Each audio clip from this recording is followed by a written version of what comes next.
ಹೇಳಿದ್ದಾರೆ. ನಾವು ಅದು ಭರವಸೆ ಕೊಟ್ಟರೆ ನಾವೇನು ಒಪ್ಪಲ್ಲ, ಅದನ್ನ ಚಾಚು ತಪ್ಪದೆ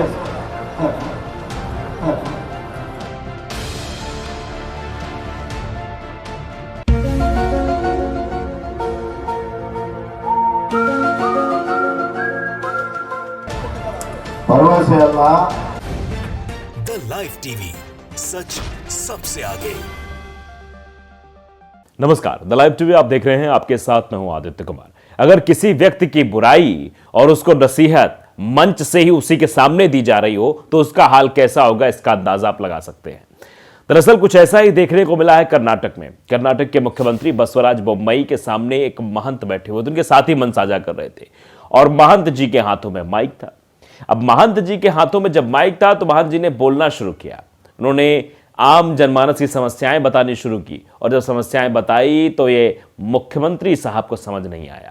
दरअसल सबसे बड़ी समस्या उन्होंने बारिश की बता दी। जलभराव की सबसे बड़ी समस्या का जिक्र महंत जी माइक से कर रहे थे तो माइक ही छीन लिया। किसने? बसवराज बोम्मई ने। मुख्यमंत्री साहब ने माइक छीन लिया कि हम सिर्फ वादे ही नहीं करते, हमने प्रोजेक्ट बना दिया, उस प्रोजेक्ट पे काम भी कर रहे हैं, आने वाले समय में प्रोजेक्ट बनकर तैयार हो जाएगा। ये बात मुख्यमंत्री बसवराज बोम्मई की तरफ से कही गई। अब बताइए जरा, बसवराज साहब ने तो माइक ही छीन लिया, यानी महंत जी को बोलने का मौका ही नहीं दिया कि महंत जी अपनी बात रख पाए। तो ये है भैया भारतीय जनता पार्टी की सरकार और ये है उनके मुख्यमंत्री। बसवराज बोम्मई कर्नाटक में कुछ काम किए हो तो बताएं। जब जनता सवाल पूछने लगती है, महंत सवाल खड़े करने लगते हैं, तब मुसीबत खड़ी हो जाती है। किसके सामने?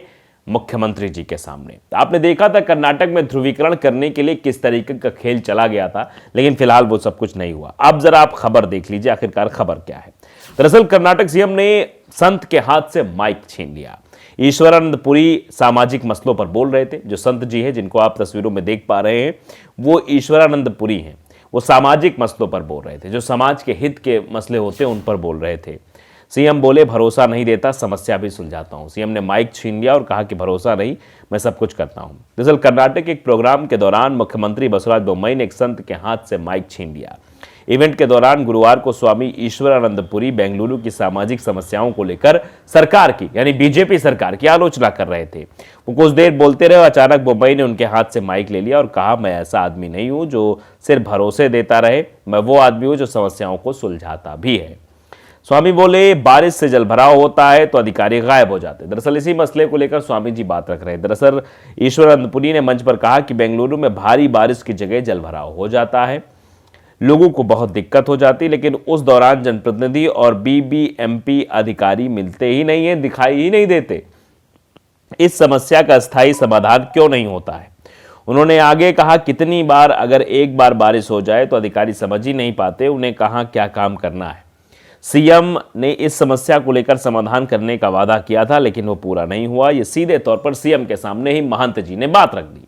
अब सीएम बैठे बगल में, सीएम साहब कह रहे हैं ये तो हमारी ही ऐसी की तैसी करने में लगे हुए महंत जी।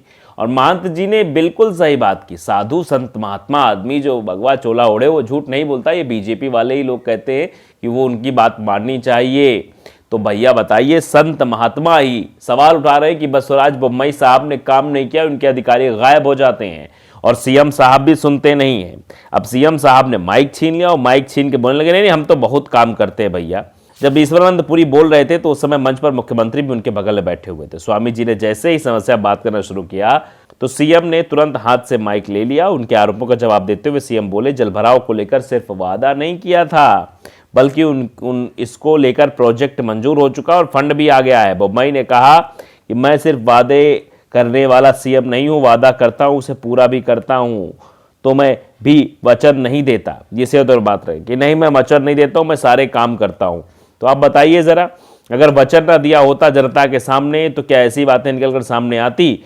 बारिश को लेकर जब समस्या का समाधान करने की बात मुख्यमंत्री साहब के सामने कही जा रही थी तो उस समस्या से निजात की बात करनी चाहिए, ना कि उस समस्या को सुनना ही नहीं चाहिए। और सीधे तौर पर ये अगर इस तरीके से किया गया है तो आप अंदाजा लगाइए कि ये सीधे तौर पर उस बात को दबाने की पुरजोर कोशिश है। देखिए TV9 भारतवर्ष ने भी बाकायदे ट्वीट किया, लिखा है, कर्नाटक बारिश को लेकर सीएम को घेर रहे थे संत, बोम्मई ने छीन लिया माइक। यानी बोम्मई साहब ने माइक छीन लिया कि महंत जी आप बोल नहीं सकते हैं, आप समस्या के समाधान की बात नहीं कर सकते हैं, आप चुप रहिए, सीधे हो जाइए। तो ये देख सकते हैं किस तरीके से उन्होंने ये काम किया था। उसका वीडियो भी हमने आपको दिखाया किस तरीके से है। एक बार फिर से मैं वीडियो आपको दिखा देता हूँ किस तरीके से उन्होंने बातें कही। ಅದಕ್ಕೆ ಮುಖ್ಯಮಂತ್ರಿಗಳು ಬಹಳ ಒಳ್ಳೆ ಮಾತನ್ನು ಹೇಳಿದ್ರು ನನ್ನ ಹತ್ರ, ಇಲ್ಲ ಬುದ್ಧಿ ನಾನು ಶಾಶ್ವತವಾದಂಥ ಪರಿಹಾರನ ಬೆಂಗಳೂರು ನಗರಕ್ಕೆ ಕೊಡ್ತೀನಿ ಅನ್ನುವಂಥ ಮಾತನ್ನ ಅವ್ರು ಹೇಳಿದ್ದಾರೆ. ನಾವು ಅಲ್ಲಿ ಭರವಸೆ ಕೊಟ್ಟರೆ ನಾವೇನು ಒಪ್ಪಲ್ಲ, ಅದನ್ನು ಚಾಚು ತಪ್ಪದೆ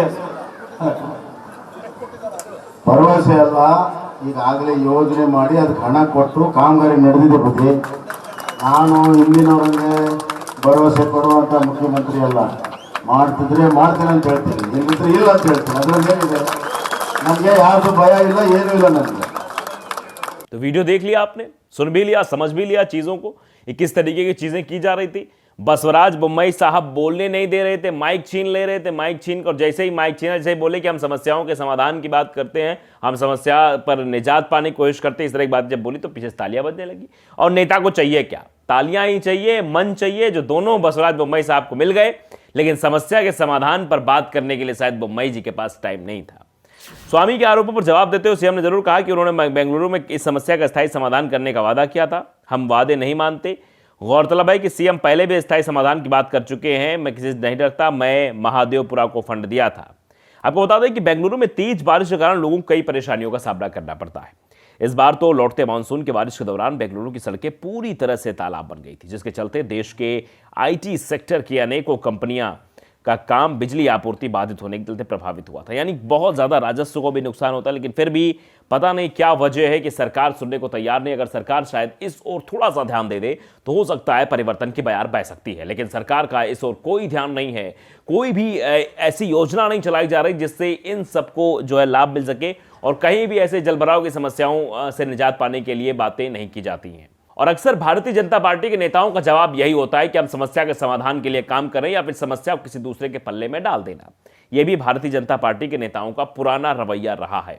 हमने अलीगढ़ की बारिश पर खबर की थी, उसमें अलीगढ़ में पूरे लबालब पानी भर गया था। अलीगढ़ जो स्मार्ट सिटी बन रहा है योगी आदित्यनाथ उत्तर प्रदेश शहर में, वहां जब सांसद महोदय से बात की गई, सांसद महोदय ने कहा कि अलीगढ़ तो कटोरे जैसा शहर है और कटोरे से पानी निकालना आसान नहीं होता है। यह बात किसने कही थी? वहां के सांसद साहब ने कही थी। तो ये ऐसे भारतीय जनता पार्टी के नेताओं का बयान यही रहता है। अब क्योंकि वहां आगे पब्लिक बैठी हुई थी, महंत जी बैठे हुए थे, माइक उनके हाथों में था, सरकार की बुराई हो रही थी, मुख्यमंत्री साहब की खिंचाई हो रही थी कि मुख्यमंत्री साहब कई बार ऐसे ऐसे वादे करते हैं लेकिन मुख्यमंत्री साहब पूरा नहीं कर पाते, तो क्या करें बेचारे। माइक छीन लिया। माइक छीनकर संत महंत जी की आवाज तो दबाई जा सकती है, लेकिन देश की जनता की आवाज कैसे दबाएंगे बसवराज जी? आप कर्नाटक की जनता की आवाज को कैसे दबाएंगे? अगर उसने आवाज उठाना शुरू कर दिया एक सुर में तो बहुत कुछ होता है, क्योंकि कहा गया है सिंहासन खाली करो कि जनता आती है। तो जनता सिंहासन छीनना भी जानती, सिंहासन अगर देना जानती है। तो शायद बसवराज बोम्मई साहब को यह बात समझ नहीं आ रही है। तो द लाइव टीवी को अगर आपने सब्सक्राइब नहीं किया है जरूर करिए, बेल आइकन दबाइए ताकि सच खबर आप तक पहुंचती रहे। नमस्कार। द लाइव टीवी, सच सबसे आगे।